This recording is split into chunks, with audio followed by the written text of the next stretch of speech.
Hey everyone, my name is Amanda. I'm here from The Path.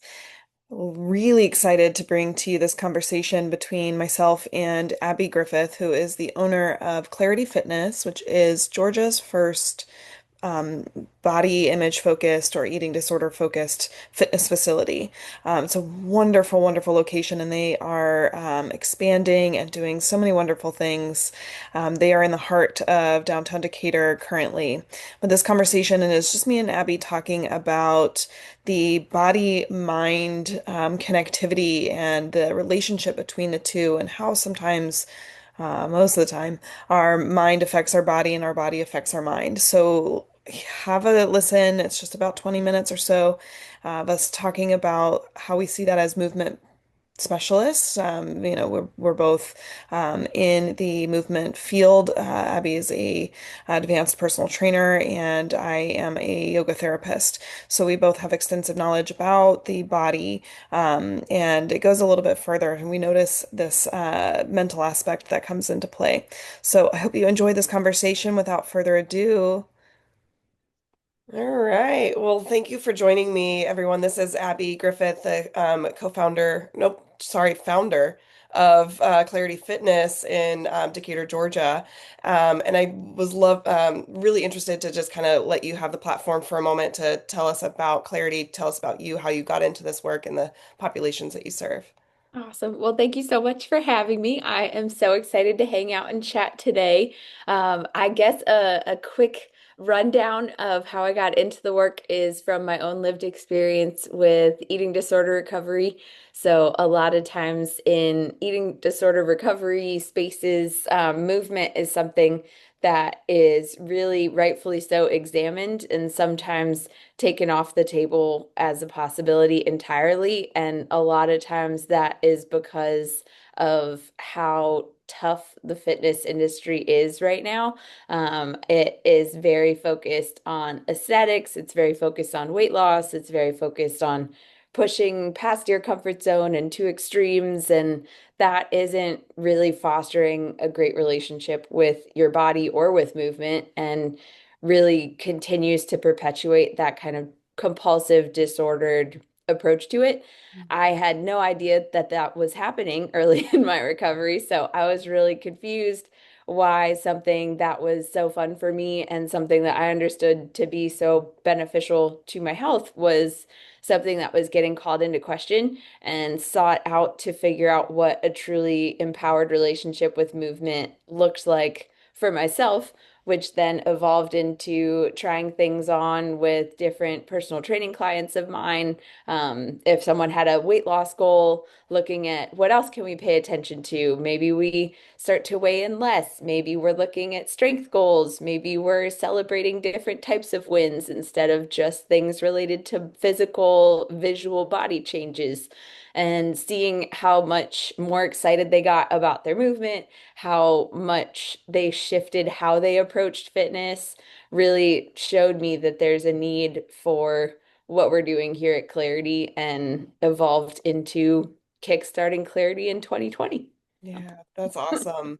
It Thanks. really does show to like you mentioned how what was the word you used for the movement industry in general is very much like Toxic, focused. tough, It's compulsive. intense. It's very much like very extreme. It's on the Mhm. extremes, right? So Yeah. what I think is beneficial is that we show the range of movement possibilities, Yeah. and that it's not all about one goal. Hmm. And what I'm hearing you say is like bringing in like the shifting the mental focus from this goal to this other goal Hmm. is has such a impact on the overall health and well-being of the person.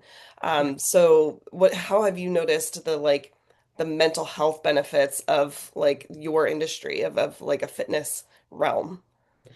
I think the biggest way that it shows up is that in shifting how we approach our relationship with movement, whether we cognitively realize it or not, we're shifting how we think about our body.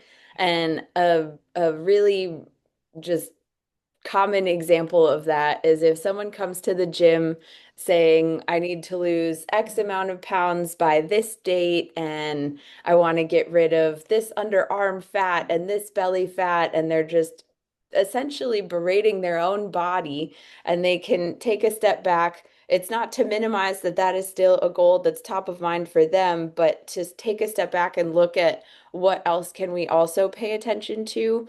Can we get excited about a specific movement that we haven't been able to do? Can we get excited about being able to play with our kids for longer or figuring out what a movement routine that doesn't sound like you would burn out in a week looks like?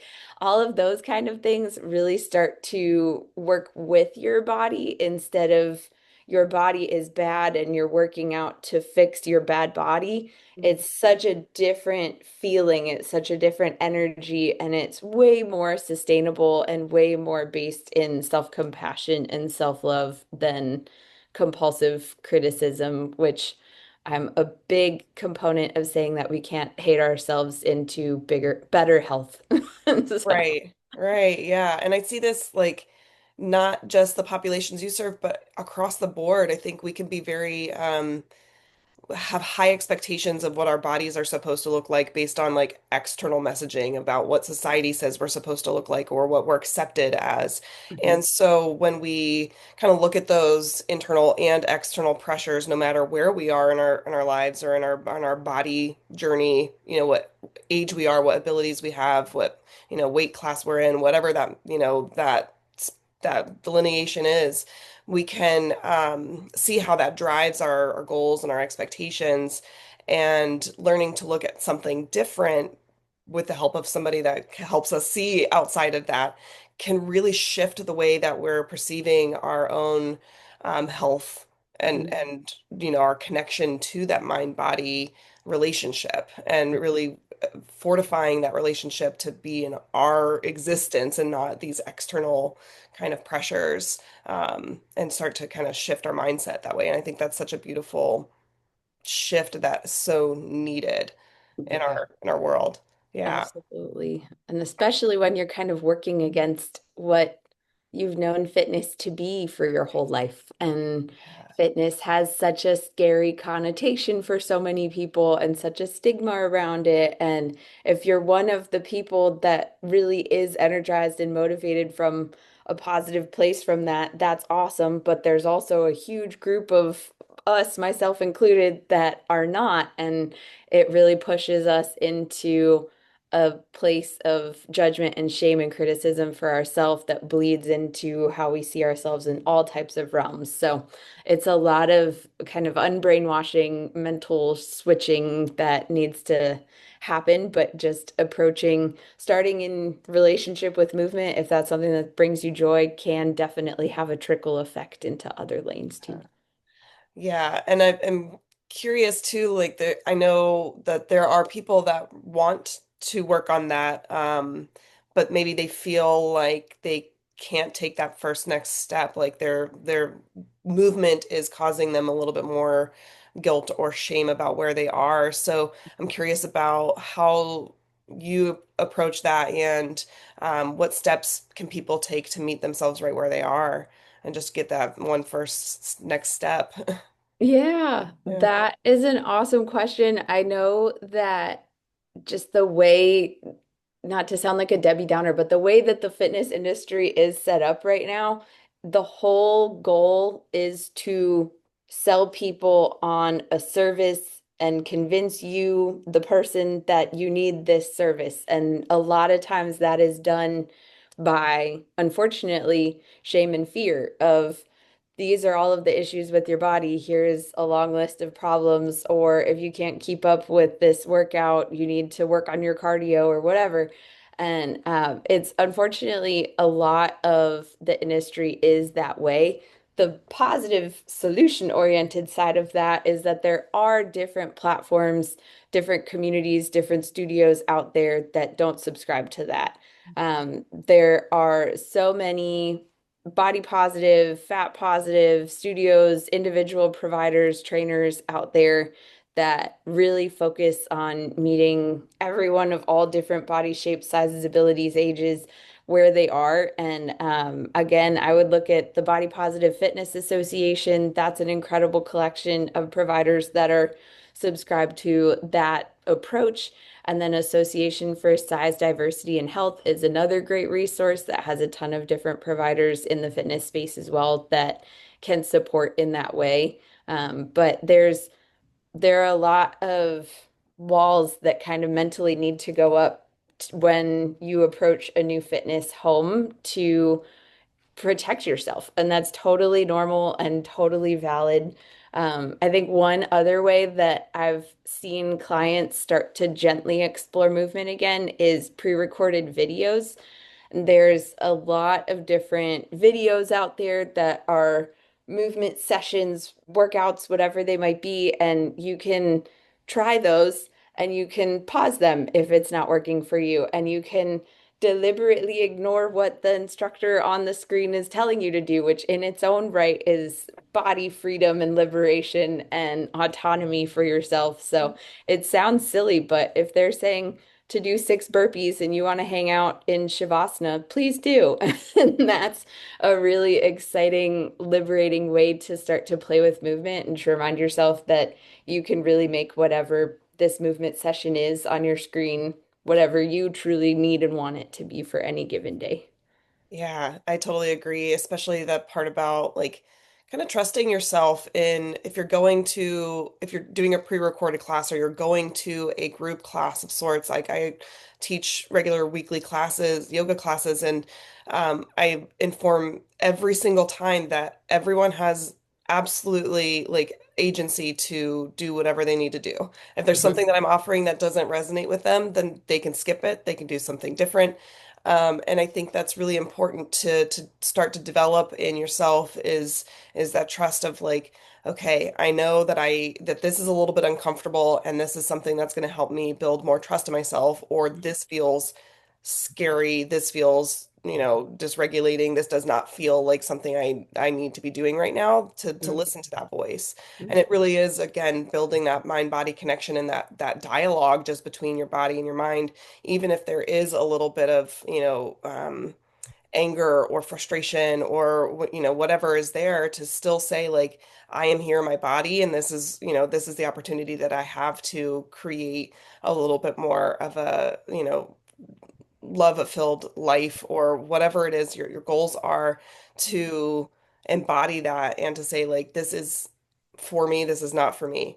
And then to Yeah. look at like, what are you already doing in your life? Like if you're already going for like you're walking your dog or you're going to the mailbox or you're walking down the hall at work, like incorporate that as movement, like celebrate that as like, oh, I'm going for this like 5-minute walk, and that is such a beautiful thing to like to log as like, oh, I moved my body, and Mhm. just to look at those little things that you're already doing as movement and as a benefit towards your goals, towards whatever that looks like for you. I think that's a really cool thing to start to change in the brain. For sure. I love that. And I love that you brought in the instructor perspective too, because I think, like, yes, I may be a little bit jaded about the fitness industry as a whole, just Mhm. because of my approach to it. But I really do believe that most, if not all, instructors out there have entered this field to help other people. And so there are so many people, so many instructors out there that if you're doing something different than what they present, if they engage with you, it usually, in my experience, is truly from a place of care. Like if you're like, hey, we're gonna do downward dog and I'm in child's pose, and you're like, hey, is your shoulder okay? Or like, do you need an alternative movement? It's genuinely you checking in to make sure that I'm getting what I need out of class. And if I can advocate for myself and be like, yep, this is awesome. I'm just choosing something different. The instructor will be like, cool, and move on. So, Yeah, and usually the instructor won't even bring any attention to it. That's how we train our team. But if they do engage, it's helpful to not assume that they're out to lecture you about why you should be in downward dog. exactly. And honestly, it's like a celebration. Like I love to see somebody do something a little bit different because I know that they're taking care of themselves. Hmm. And that is exactly what in this realm to do, is to help people feel better in their bodies and to choose what feels right for them. And that just feels so beautiful. Yay. I love it. Yeah. And I really do feel that whatever route you go, like if you are a little bit more intellectual, a little bit more into your head towards, creating goals and whatnot, or if you're more into like, I like moving and this feels really good. Either way, the research shows that when we involve one a sector of our health and well-being, one pillar of it, it's going to impact the others. Mhm. So when we are focused on movement and feeling good, and then we bring in that kind of shift of perspective of like, let's work on what this goal that you might not have had, but this could be an interesting point of view. It it truly does like redirect the brain, and we get mental health out of it too, right? So it's such a beautiful marriage of the two, and then our emotions will start to shift. And I'm curious if you notice that in clients that you've worked with for a while, how like you might have had like a very body focused goal, but have you seen the shift in their mental and emotional health as well? Definitely. I think in one-on-one training, it's so fun to really tap into a person's whole experience of movement. I'm totally biased. I'm a personal trainer and I love classes, but I personally feel that that is not my calling. I don't have the stage presence for it, but I really love my one-on-one sessions. And it really, and I'm sure you can see this in group classes too, you start to see like, oh, this client might have been frustrated by not being able to do balance poses in the beginning based on body language, based on what they're saying, based on what they check in on after class or after the session or during the session. And now, whether the balance has drastically shifted or not, because again, some things really aren't in our control. Maybe we're recovering from an injury and things are moving slower than we want them to, whatever the case may be, there's just more compassion there. There's more curiosity and play and lighthearted energy instead of, ugh, I haven't reached this goal yet, or I haven't done this thing, quote unquote, right yet. And that's really exciting because that I truly believe that trickles into life. Like, oh, I haven't finished this work deadline yet. That's okay. I'm still working on it. It doesn't mean that I'm a bad person. It doesn't have a moral impact on me. It is really just part of the process. So it's exciting to see that compassion come through in sessions and as they explore new things, less judgment around it and more just curiosity. Yes, I love that. This is like my two words. Like, if you just practice with a little bit more curiosity and compassion, things will start to really just work out. And that's my favorite piece. Yay. Thank you so much. I know that you have some really exciting things going on, so I wanted to like kind of give you a little bit of space to plug Clarity and all the new things that are going on with you all, and anything that you have coming up for this year, any kind of fun events. Awesome. Thank you. Well, we are officially opening our second location in Inman Park. I'm so excited. So there will Congrats. be, thank you. There will be a Clarity Inman Park and a Clarity Decatur as of May, middle May. So, Nice. so really excited about that.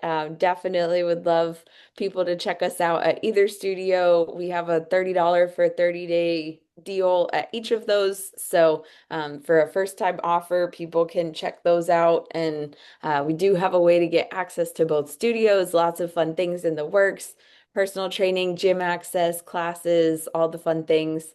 And I would say also as a plug to our virtual community, if Inman Park or Decatur, Georgia aren't convenient to y'all, we do have Clarity Online, which is a class library of 30 pre-recorded videos, a great opportunity for you to play around with movement sessions and stop them and pause them and ignore the instructor and do whatever you Mhm. need to do for your own self-care. They're all eating disorder informed, so whether whether or not that serves you. It just means that, again, it's around curiosity and compassion and how we train.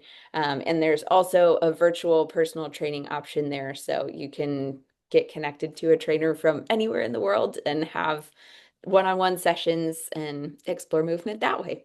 I love that. That's so exciting. And one thing I do like to point out about with the virtual offering, I think it's really awesome to be able to, like, if movement is something that you're just getting like comfortable with, to be able to do some of like the same videos so you build up some familiarity with it can be really helpful in just getting the brain and body used to moving in that way. It's just kind of doing like almost the same routine over and over and building that habit. That's awesome. I Yeah. love that. Yeah. Well, thank you so much. Again, we're so excited. We really love collaborating with you all, and I think that Clarity Fitness is just the most beautiful option. Like, if you haven't been to the gym before, the Decatur location is gorgeous, and I'm sure the Inman Park location is going to be just as awesome. Thank you. Check it out. Check it out online. Check it out in person.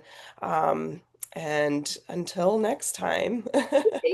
Sounds good. Thank you so much for having us, and we appreciate y'all tons. You're doing incredible work, and we're just so happy that we know you. Thank you. Thank you. Yay.